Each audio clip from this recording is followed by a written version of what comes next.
Hello learners, welcome to dynamic classes. आज के इस वीडियो लेक्चर में हम डिस्कस करेंगे कुछ प्रैक्टिस सेंटेंसेस को और हम जानेंगे कि कैसे हम सीटेट के एग्ज़ाम में सेंटेंसेस को ब्रेक करते हैं और हम सेंटेंसेस को तोड़ के कैसे उसके पार्ट्स ऑफ स्पीच को आइडेंटिफाई करते हैं। तो चलिए शुरुआत करते हैं पहले सेंटेंस से। पहला सेंटेंस जैसा कि आप देख रहे हैं, Indian soldiers fought bravely in the battle against China.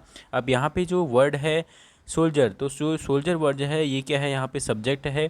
और जो सब्जेक्ट होता है वो हमेशा इंग्लिश ग्रामर में या तो नाउन होता है और या तो प्रोनाउन होता है। ये नाउन और प्रोनाउन के अलावा कुछ भी सब्जेक्ट या ऑब्जेक्ट इंग्लिश ग्रामर में नहीं होगा। तो नाउन की जो विशेषता बताते हैं वो क्या होते हैं, एडजेक्टिव होते हैं, यानी इंडियन क्या होगा यहाँ पे, एडजेक्टिव होगा। इसके बाद फॉट क्या होगा, वर्ब होगा। अब जो वर्ब की भी विशेषता बताते हैं वो क्या होते हैं, ऐड वर्ब होते हैं, यानी वर्ब में कोई चीज़ वो ऐड करते हैं। जैसे यहाँ पे फॉट करना यानी कार्य हो रहा है, यानी वर्ब कौन सी हो रही है, फॉट हो रही है। लेकिन इस फॉट की क्वालिटी कौन सा वर्ड डिफाइन कर रहा है, ब्रेवली, यानी वो ब्रेवली फाइट करता है। तो जो ब्रेवली वर्ड होगा ये क्या होगा, एडवर्ब होगा। और ये कौन सा एडवर्ब है, ये है एडवर्ब ऑफ डिग्री। अब ये एडवर्ब ऑफ डिग्री क्या होता है, आप डिस्क्रिप्शन में जाके हमारी पहली वीडियो एडवर्ब की देख सकते हैं, उससे आपको इजीली समझ में आएगा। अभी इन क्या है, इन आपका होता है प्रीपोजिशन। और जो प्रीपोजिशन होता है ये हमेशा किसी न किसी ऑब्जेक्ट को अपने साथ लेके आता है। तो जो इन है ये कौन सा ऑब्जेक्ट अपने साथ लेके आया है, बैटल ऑब्जेक्ट अपने साथ लेके आया है। यानी बैटल क्या होगा यहाँ पे, ऑब्जेक्ट, और इन क्या होगा, प्रीपोजिशन, और द क्या होगा यहाँ पे, आर्टिकल होगा। उसके बाद अगेंस्ट भी क्या है, यहाँ पे एक प्रीपोजिशन है। अभी प्रीपोजिशन है तो ये हमेशा अपने साथ किसी ऑब्जेक्ट को लाएगा। अब यहाँ पे ऑब्जेक्ट क्या होगा, चाइना, यानी अगेंस्ट प्रीपोजिशन के लिए ऑब्जेक्ट क्या होगा, चाइना होगा। तो ये हमने करा पहला सेंटेंस। अब हम बढ़ते हैं अपने नेक्स्ट सेंटेंस की ओर, जो कि है Rajat explain all the concept very effectively. यानी रजत क्या है, यहाँ पे सब्जेक्ट है, और वर्ब कौन से हो रहा है, एक्सप्लेन करने का काम हो रहा है, तो ये क्या होगा, वर्ब। और ऑल क्या होगा, ऑल हमेशा किसी भी सेंटेंस में ऑल क्या होगा, एक एडजेक्टिव होगा। अब एडजेक्टिव क्या होते हैं, जो नाउन की विशेषता बताते हैं। अब नाउन क्या है यहाँ पे, ये हमको देखना पड़ेगा। यहाँ पे नाउन है आपका कॉन्सेप्ट। अब जो द है, द क्या है, आपका आर्टिकल है। इसके बाद वेरी, वेरी क्या होगा, यहाँ पे एडवर्ब होगा। अब एडवर्ब क्या होते हैं, जो वर्ब की विशेषता बताते हैं। अब ये वेरी जो है ये क्या होगा, एडवर्ब ऑफ डिग्री का काम करेगा, यानी डिग्री बढ़ा देता है उस वर्ब की। और जो इफेक्टिवली वर्ड है, इफेक्टिवली भी यहाँ पे क्या होगा, एडवर्ब होगा। अभी इफेक्टिवली कौन सा एडवर्ब है, एडवर्ब ऑफ मैनर है, जो हमको बताता है कि कोई कोई काम किस तरीके से हो रहा है। ये हमारा सेकंड सेंटेंस हुआ। अब हम बढ़ते हैं थर्ड सेंटेंस की ओर कि थर्ड सेंटेंस में कौन सा क्या है। यहाँ पे आप सेंटेंस पढ़िए, Babita performed yesterday very well there. अब यहाँ पे जो बबीता वर्ड है वो क्या है, सब्जेक्ट है। परफॉर्म्ड वर्ड क्या है, वर्ब है। यस्टरडे वर्ब के, अब ये जो यस्टरडे वर्ड है ये क्या होगा, यहाँ पे एडवर्ब होगा।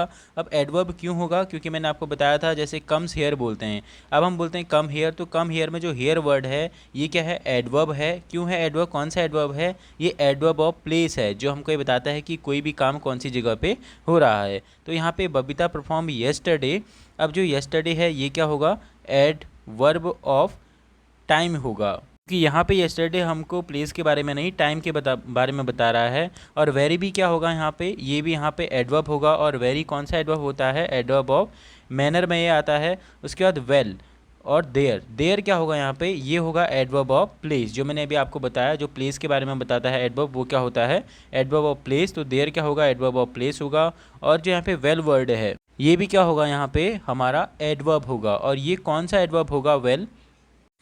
तो जो वेल वर्ड है ये भी आपका एडवर्ब का ही काम यहाँ पे करेगा। अभी कौन सा एडवर्ब होगा ये आप मुझे कमेंट करके बताइए, पिछले वीडियो लेक्चर में ये डिस्कस हुआ है। नेक्स्ट सेंटेंस की ओर हम बढ़ते हैं। नेक्स्ट सेंटेंस है Anjali always scold me for my petty mistake, यानी अंजलि मुझे हमेशा मेरी छोटी छोटी गलतियों पे डांटती है। तो जो यहाँ पे वर्ड है अंजलि ये क्या होगा, सब्जेक्ट।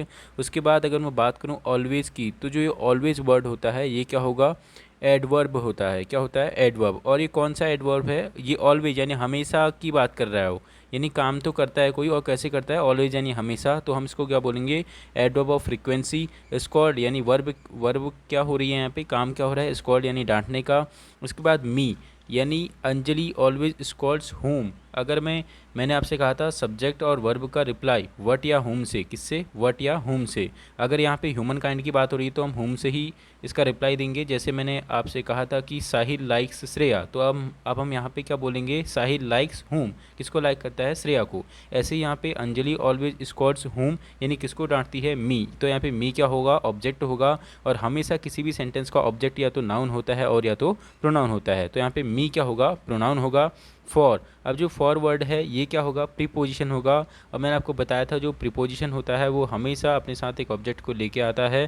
तो जो यहाँ पे प्रीपोजिशन है ये, अब इस प्रीपोजिशन का ऑब्जेक्ट क्या होगा, यहाँ पे मिस्टेक होगा। क्या होगा, मिस्टेक। यहाँ पे क्या होगा, इसका ऑब्जेक्ट होगा। उसके बाद माई क्या है आपका, पोजेसिव एडजेक्टिव है। क्या है, एडजेक्टिव है। क्यों, क्योंकि ये एडजेक्टिव क्या होते हैं, जो नाउन या प्रोनाउन की विशेषता बताते हैं।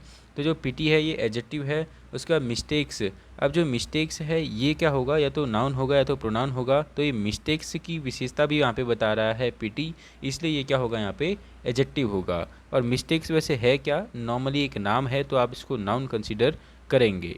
नेक्स्ट सेंटेंस है she speaks all foreign language fluently, यानी वो सभी फॉरेन लैंग्वेज को फ्लुएंटली बोलता है। अब इस सेंटेंस को अगर हम देखें, सी क्या है यहाँ पे, सब्जेक्ट है। स्पीच क्या है, वर्ब है। ऑल हमेशा क्या होता है, मैंने आपको बताया था ऑल जहाँ पे भी आएगा ये किसका काम करेगा, एडजेक्टिव का। ठीक है, लेकिन यहाँ पे she speaks all foreign language, foreign language क्या है, एक प्रकार का नाउन है। अब ये नाउन की ही विशेषता यहाँ पे क्या बता रहा है, ऑल फॉरेन लैंग्वेज, यानी कौन सी लैंग्वेजेस, सभी। तो सभी क्या होगा, यहाँ पे एडजेक्टिव होगा।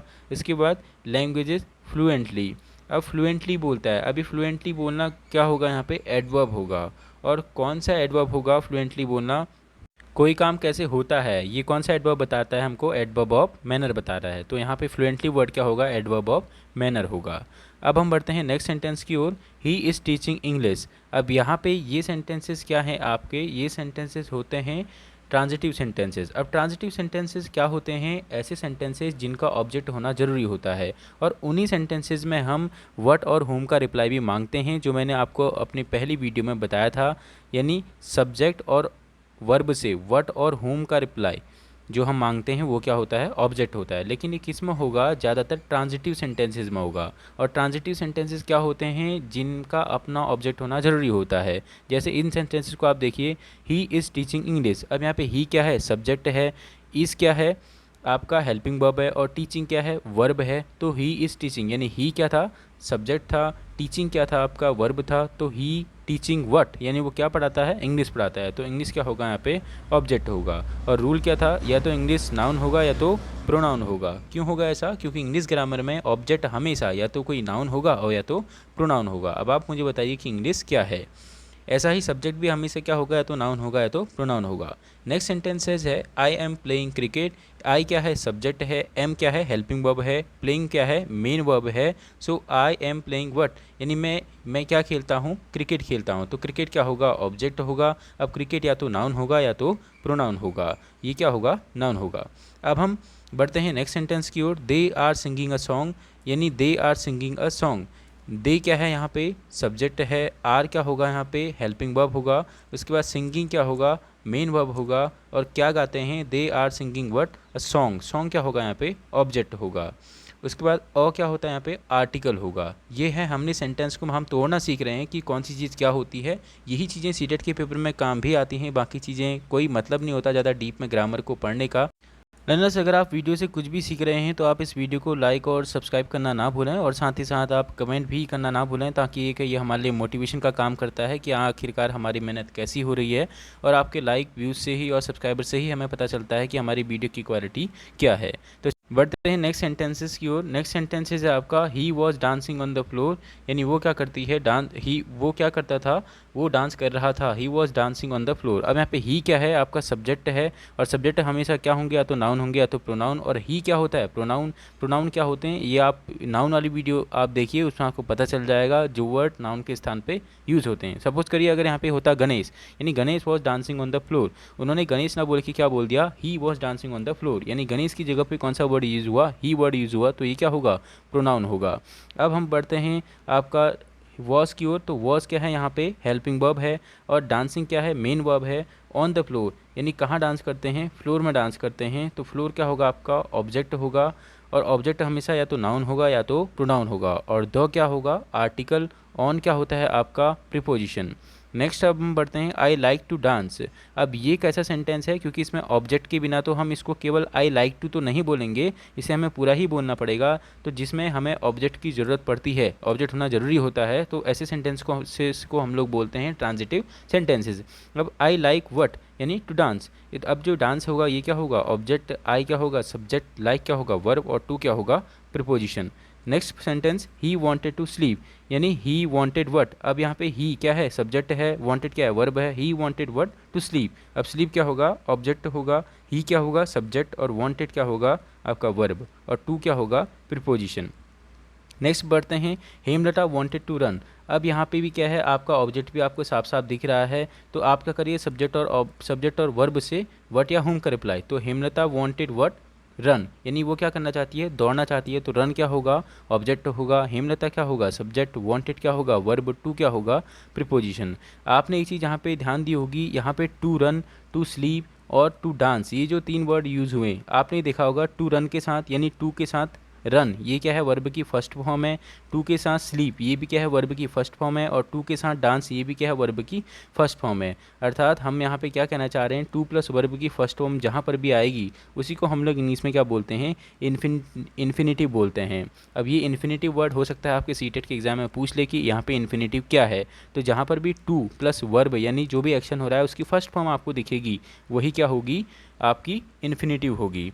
अब यहाँ पे डांसिंग ना हो, डांसेस ना हो, स्लीपिंग ना हो, रनिंग ना हो, यहाँ पे क्या हो सिंपल केवल वो वर्ड की बेस फॉर्म आपकी हो, तो वो क्या होता है टू प्लस वर्ब की first form infinitive form of verb हम उसे बोलते हैं। तो चलिए लर्नर्स वीडियो ज़्यादा लंबी ना हो, कुछ और प्रैक्टिस सेंटेंसेस हम अपनी नेक्स्ट वीडियो में करेंगे। तब तक के लिए आप इस चैनल को लाइक कीजिए, सब्सक्राइब कीजिए और शेयर कर दीजिए। चलिए थैंक यू।